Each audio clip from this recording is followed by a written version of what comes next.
Good day mga kakabisi. Welcome to my channel. As Father of Kai, another day, another mini vlog. For today's video, ngayon ay aatin tayo ng kasal. Kasi naimbitahan tayo nila Doc Cherry Ann Ubay sa ng kanyang magiging asawa na si Doc J. Vincent. Maraming salamat po sa inyo sa invite sa amin. Bago kami pumasok diyan sa venue ay second floor kasi yan,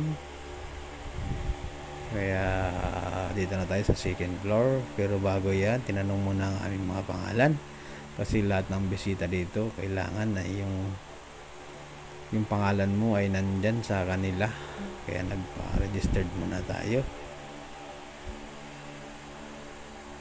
para matingnan ng aming mga pangalan. Pero okay na, yan kami sa loob. Yan ang pinaka venue nila, napakaganda. Wow, sana all.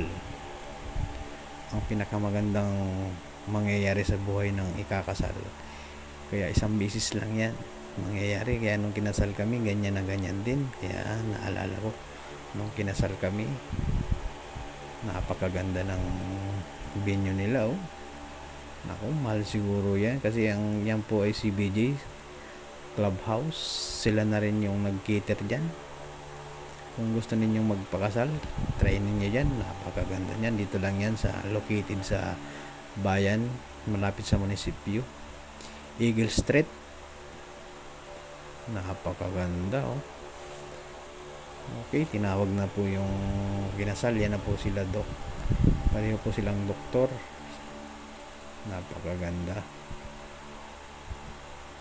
Wish po sa inyo at laging mag-iingat.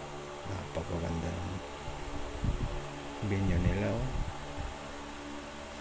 Maraming salamat sa invitation sa amin.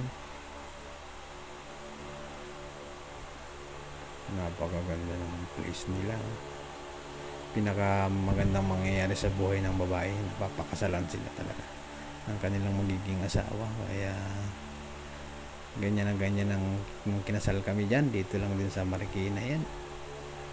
Okay, mag-aano sila ng cake. Hinatin na nila ang cake at magsusubuan sila dyan, mga kakabisi. Okay, napakabait po niyang mag-asawa na yan. Okay, yan sila sa gitna, magsusubuan para makita ng lahat ang kanilang pagmamahalan. Talaga naman,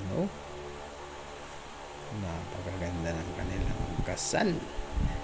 Yan po pala, kinasal ay sa Quezon City, yung simbahan nila. Ito na lang po yung pinaka-venue sa Marikina. Yan, magsusubuan na sila ng kanyang cake, ang kanilang cake. Okay, nalaglag pa. Ano naman, lalaki naman. Yun, okay. At tayo ay yan, kumain na tayo. Napakasarap ng handa nila.